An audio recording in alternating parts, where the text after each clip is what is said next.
The Orioles bullpen has been one big audition since the trade deadline, so why not add another piece to the puzzle? Dom Hamel claimed on waivers. Tell you about him and get through a lot of other Orioles news and notes coming up on this episode of the Locked On Orioles podcast.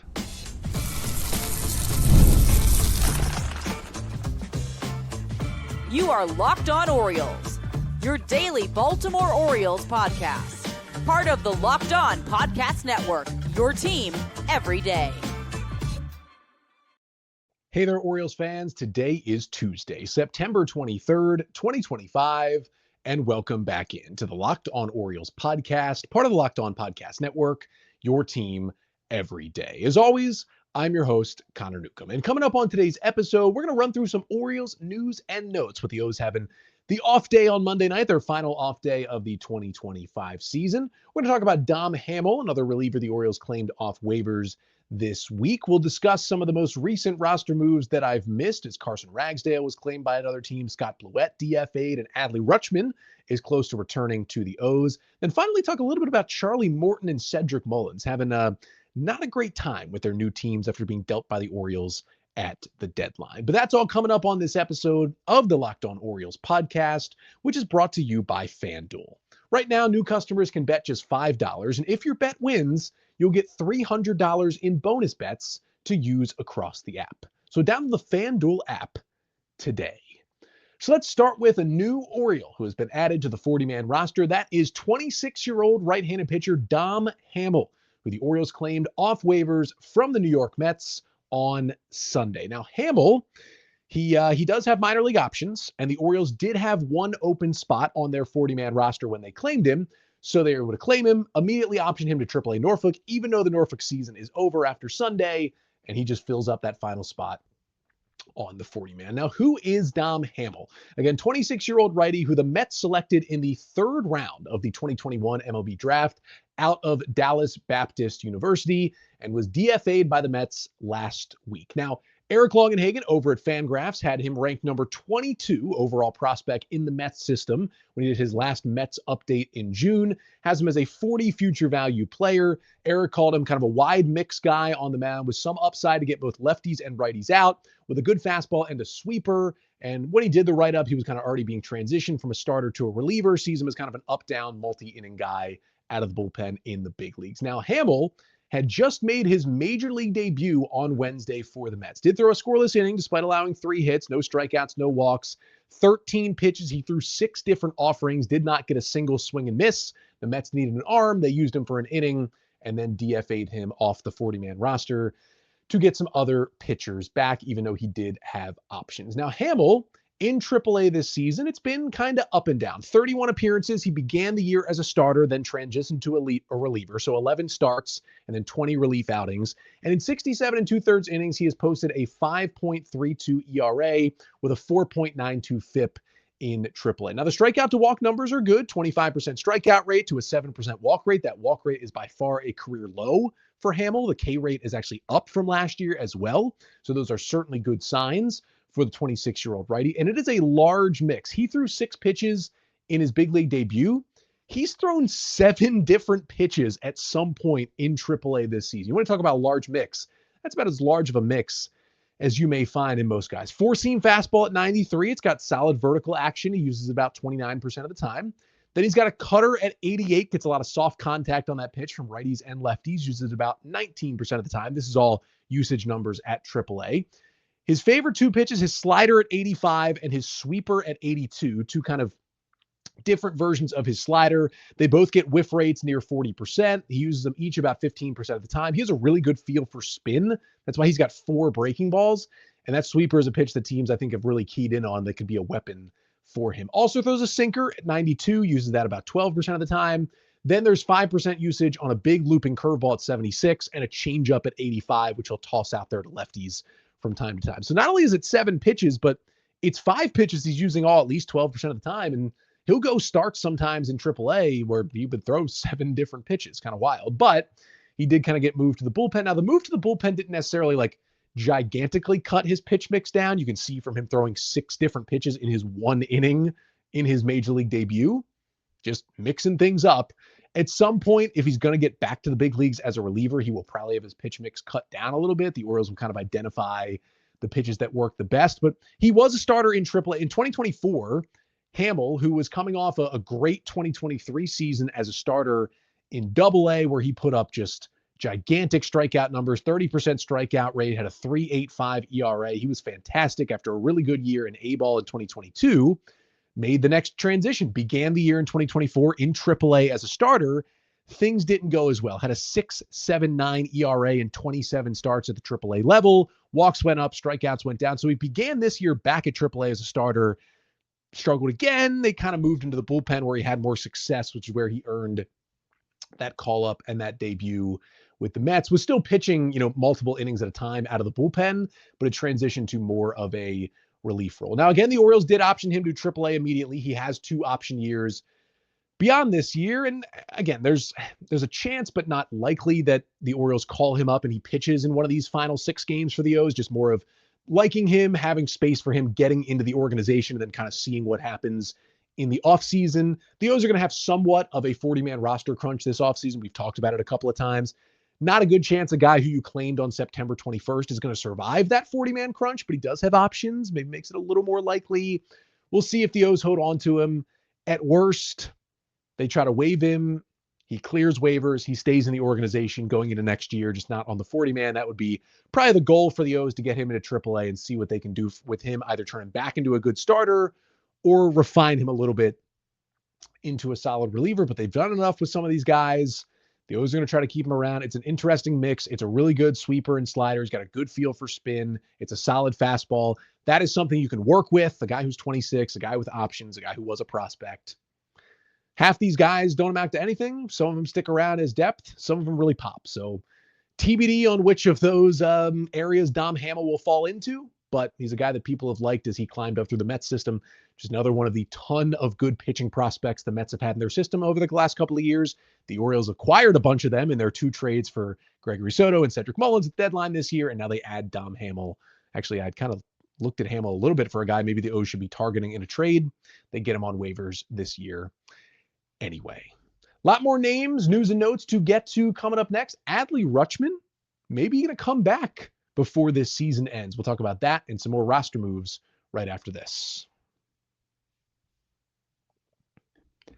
But first, this episode of the Locked On Orioles podcast is brought to you by Nutrafol.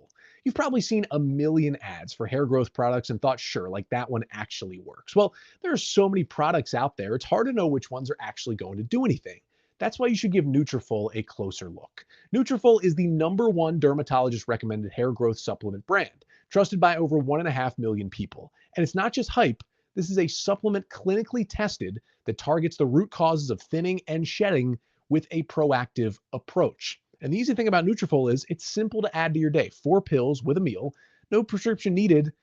It's that easy. And Nutrafol is NSF certified and backed by peer-reviewed studies. So see thicker and stronger hair with less shedding in just 3 to 6 months with Nutrafol. For a limited time, Nutrafol is offering Locked On MLB listeners $10 off your first month subscription and free shipping when you go to Nutrafol.com and enter the promo code LOCKEDONMLB. That's Nutrafol.com, promo code LOCKEDONMLB.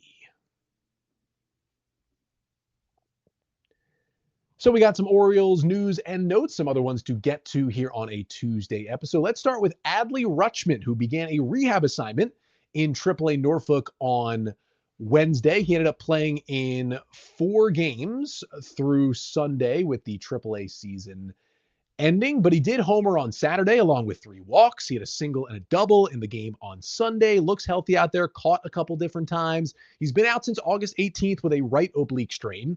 That was after he missed about 6 weeks earlier in the season with a left oblique strain. The obliques have not been nice to Adley Rutschman this season, but it would be nice to just see him play a few games before the season is over. Hopefully he is activated today. Here on Tuesday, you'd probably see Luis Vasquez get optioned to AAA to make room for Rutschman on the roster. If he gets activated today, I don't expect Adley to play all 6 games. Honestly, I would bet he plays in 3, maybe 4 out of the 6. He catches 2 to 3 of those games just to get him back in the groove, get him looking healthy, get him to collect a couple of hits before this kind of disastrous season for him and all the Orioles ends, it would be nice to see Adley back. Now, Gary Sanchez is also in AAA Norfolk rehabbing. He's been on rehab for a little bit longer, coming back from his knee injury and multiple things he's had going on. Now, the Orioles, the last update they gave on Sunday as of this recording, and I am recording this on Sunday evening just because of my schedule, which I'll get to, but they have not really decided on either Sanchez or Rutschman on what they're going to do with them this final week, since there are really no more rehab games to be played in. I think they should activate Adley. I really don't think there's any reason to activate Gary Sanchez to your roster for 6 games when he's going to become a free agent. I think you just release him or just hold him back from being activated to the roster. He can be around the team if he wants, certainly get him in the dugout for these games, but it's just going to be some weird roster stuff you'd have to do to get Sanchez back. It's not worth DFAing Alex Jackson right now to get Sanchez back on this roster. That just is not something that should happen at this point. You send him on his way. You hope he, finds another team to sign him for next year, but I don't think there's a reason to activate him back to this roster. Orioles took some players off their roster over the past week or so. On Friday, Scott Blewett was DFA'd by the Orioles. He had been on the injured list since July 13th with right elbow discomfort. Did return to the mound September 3rd to pitch in rehab games in AAA. Made 7 appearances on rehab. 6 1/3 innings, didn't go great. 13 hits, 6 runs, 3 Ks, a walk, and a home run allowed for Blewett. His stuff actually looked pretty normal from what we saw with the Orioles this year, but obviously the results were pretty bad. You always take results on a rehab assignment with a grain of salt. But at this point, Blewett, the O's had DFA'd him and claimed him twice this season. I think they figured it wasn't worth it to pull someone else's roster spot to give Scott Blewett one more week. They saw him pitch enough, right? He threw 23 1/3 innings for the Orioles this year in 2 different stints. It was a 6.17 ERA. He got some big outs at times. He had some really bad outings at other times. It was certainly up and down. If he's claimed on waivers, yeah, he'll be with another team. I think it's likely he won't be because he is out of minor league options. So he probably clears waivers. He becomes a free agent this offseason. The O's probably offer him a minor league deal with a spring training invite to come back. We'll see if another team would give him a major league deal. If they don't, I could certainly, absolutely see him coming back to Baltimore, especially with how wide open this bullpen is. The Orioles liked him enough to claim him twice this year, so they certainly see something in Scott Blewett. So I think there's a better than 50% chance he's in spring training with the Orioles next year, just probably not on that 40-man roster. Elvin Rodriguez, you may remember from a while ago, guy the Orioles claimed off waivers from the Brewers in July, made 1 big league appearance for the O's this year, then was DFA'd by the O's on September 4th. He was claimed by the Diamondbacks. That happened like 2 weeks ago. I just never brought it up on the podcast, I think. I kept forgetting to talk about it. But he was claimed by the D-backs. He's been in AAA with Arizona ever since. It's weird that he hasn't gotten called back up to the big leagues, even with how bad the Diamondbacks bullpen has been, but he's kind of been struggling in AAA. So, yeah, it was that'll be a tough one on the 2025 Orioles Sporkle, is that one outing from Elvin Rodriguez. Carson Ragsdale was also claimed off waivers. The Atlanta Braves scooped him up. Originally claimed by the O's from the Giants back on August 3rd. Pitched really well as both a starter and a reliever in AAA Norfolk. And the Orioles called him up last weekend. He made his major league debut on Sunday in Toronto in long relief in a bullpen game. Kind of ended up having to wear it. Didn't go great. He allowed 8 earned runs in 3 innings of work out of the bullpen. The Orioles initially optioned him. Then I believe that was when they got Jose Castillo. So they had to DFA Ragsdale, and that's what they did. So far, since being claimed by the Braves, he was optioned to AAA. He's made 1 bad relief appearance in Gwinnett. Wish him the best moving forward. The O's would have liked for him to clear waivers and keep him, but he lands with Atlanta, at least for now. And again, another guy who, if he's available again this offseason, I wouldn't be surprised to see the O's go after him again. And then speaking of clearing waivers, Emmanuel Rivera, for I think the 4th, but what feels like the 18th time here in the last 2 years, was DFA'd and did clear waivers and has again accepted his outright assignment to AAA Norfolk instead of becoming a free agent.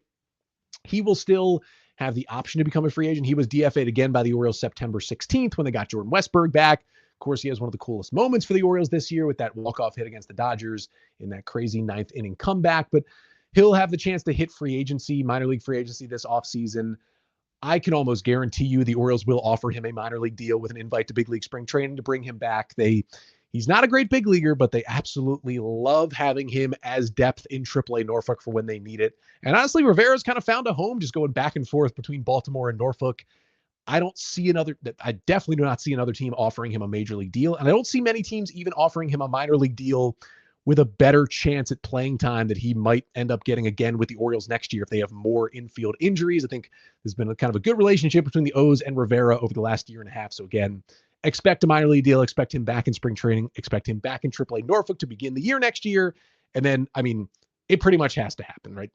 I'd be willing to bet money that Emmanuel Rivera appears in at least one big league game for the Orioles in 2026, just because they like having him as that depth sitting down there, and he seems to, do some good things for the O's. He hits some singles, he plays some good defense at the corners.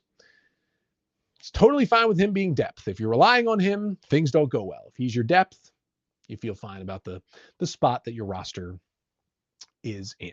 But those are some guys DFA'd by the Orioles, some coming back, some not coming back, just some roster move and roster news ins and outs here on a Tuesday. Speaking of DFAs, though, quite a surprising one happened in Major League Baseball on Sunday. It was a former Oriole guy who was with the O's just 2 months ago.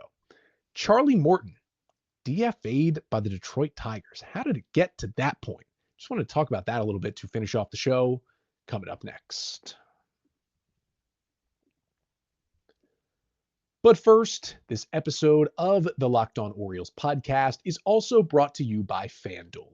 The NFL season is here, and FanDuel is making sure you're ready for kickoff with a can't-miss offer. Right now, new customers can bet just $5, and if your bet wins, you'll get $300 in bonus bets to use across the app. And FanDuel's great because it fits however you like to bet. Player props, building a same-game parlay, jumping in live as the action unfolds, betting Jets money line every week and losing, whatever it may be, FanDuel can be for you, and it makes every game a little more exciting, even the Jets games. Even though I'm not a Jets fan, I just try to support the Jets with a little bet on the Jets. It's quick, it's easy, and it's the best way to add a little more energy to your Sundays. So are you ready to play? Download the FanDuel app now by visiting FanDuel.com to get started. That's FanDuel.com to place your first $5 bet. So there was just a roster move that at this point that involved the Orioles that happened over the weekend that I just wanted to get to finish off this episode. And that was Charlie Morton was DFA'd by the Detroit Tigers on Sunday. That is how bad it had gotten. Now we know Morton, of course, signed a 1-year, $15 million deal with the Orioles this offseason at age 41. It started off as an absolute unmitigated disaster from Morton to begin the season. He was basically unplayable. He lost the Orioles a fair share of games. He was certainly one of the main reasons this team, not the only reason, but one of the reasons this team kind of collapsed early in the year. And then they moved into the bullpen in May, and he started to pitch a little better in relief. And he got better and better as the season went on. He won back his rotation spot. And from May 10th until the Orioles traded him, Morton pitched about 70 innings for the Orioles as both a starter and a reliever and had a 3.62 ERA. He actually ended up being a really good starting pitcher for the O's. Those final, the 10 or 11 starts or so, he was great. Only had a couple of bad ones in there. His final start, 6 innings, 3 runs against Toronto in a game the Orioles won.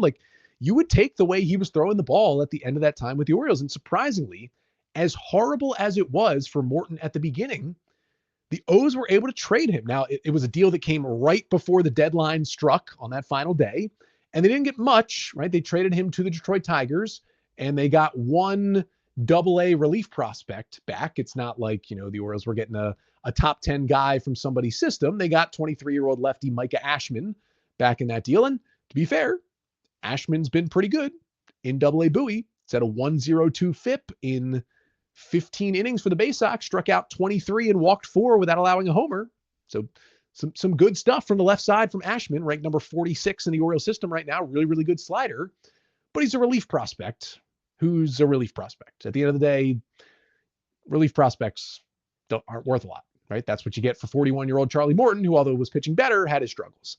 And he went to the Tigers, who, of course, have Tarek Skubal, who might win the Cy Young again, and they've had Jack Flaherty pitching well, but they had some pitching injuries, and they needed a starting pitcher, and so they go and get Morton. And it's not going well for Charlie Morton. Now it started off fine. First start, 6 innings, 1 run. Second start wasn't great. Third start, 6 scoreless innings. Fourth start, 6 innings, 2 runs, 8 Ks. And they were like, all right, maybe the Orioles did fix Charlie Morton, or Charlie Morton fixed Charlie Morton, and we're good. We've got a solid pitcher. Maybe we don't start him in a playoff game, but we can use him in relief, whatever it may be. And then it just kind of got bad for a while there. And, he he was throwing the ball well at some points, and then he just kind of wasn't.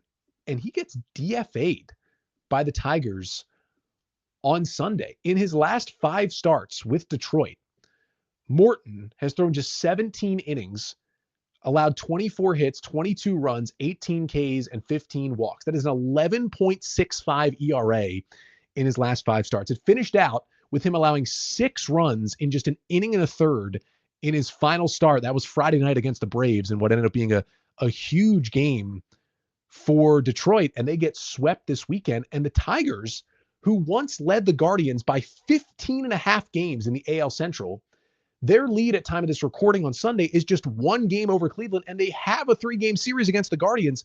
The Tigers could legitimately not just lose the division race, but could miss the playoffs entirely after basically being the best team in the American League in the first half, being amazing down the stretch last year. They have just fully collapsed, and Morton has been part of that. He's kind of been the downfall of 2 different American League teams this season. And I figured with how bad it's been, he would probably lose his rotation spot. And after that start against Atlanta, Morton had some of the kind of quotes that we saw him giving early in his disastrous time with the Orioles this year, where he was very introspective and felt bad about it and kind of was trying to figure out what was going wrong. And he had been in the rotation the entire time since the trade. Now, had it been good? No. Even when it was going a little bit better earlier, been so bad lately that his full numbers with the Tigers, 9 starts, a 7.09 ERA. That's not really helping the ball club right there. He ended up having a 5.42 total ERA and is about 100 innings with the Orioles before the trade. But I just figured, the Tigers, that pitching chaos that they did last year, it hasn't really repeated this season. They've had some struggles. They've had a lot of injuries. I figured, hey, Morton still got the stuff. Just the Tigers will probably throw him into the bullpen. He'll be a long reliever for the rest of the season. Then they'll kind of decide, hey, do we want to put him on the playoff roster or not? But he could still help them in a relief role. That's what the Orioles did, right? He struggled early on this year as a starter. They put him in relief.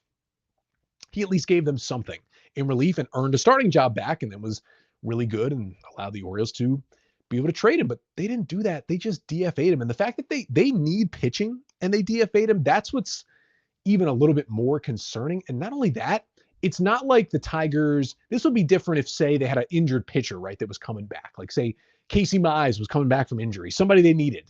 And they're like, oh, we need to get this guy out there for us.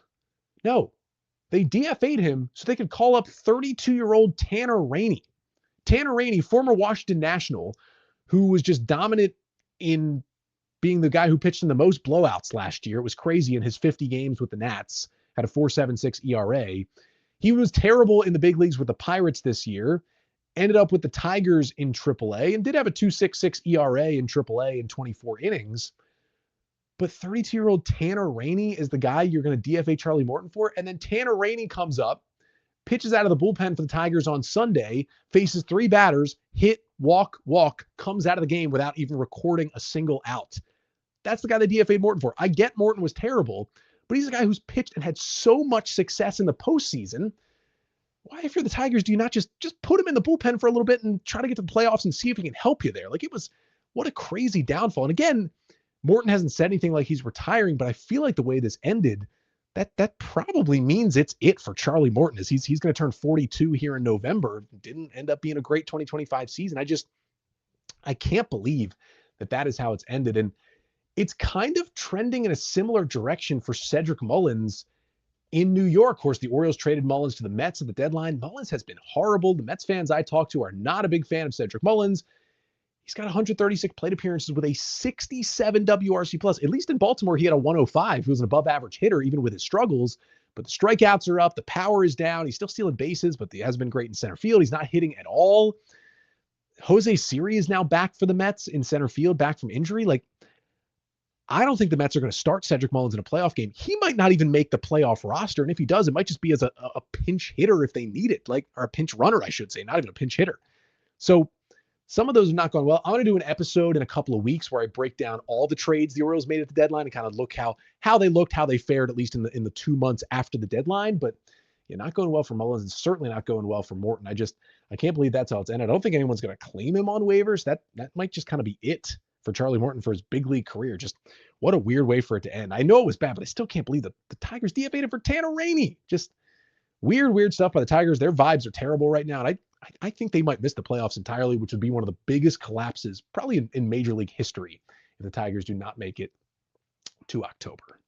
But that'll do it for today's episode. Thank you so much for tuning in. I'm actually recording this here on Sunday evening, even though this is a Tuesday episode. So if anything big happened in Birdland on Monday and I'm not talking about it, that is why. I'm doing a little work travel this week, making it tougher to get these podcasts out. So I figured I'd record both Monday and Tuesday's episode on Sunday. There will be no episode on Wednesday. I will be back on Thursday, and I will recap the first 2 games of the 3-game set between the Orioles and the Rays. It is 6:35 tonight here on Tuesday on MASN 2. Ryan Pepio is going for the Rays, and the Orioles are TBD at point of recording. But I am assuming we're seeing Tyler Wells on Tuesday, most likely. And then Wednesday, also a 6:35 start on MASN 2. Shane Baz, the right-hander, will go for the Rays. And then again, probably Cade Povich we will see for the Orioles in each of their final starts of the season. Rays are also out of it at 75 and 80 on the year.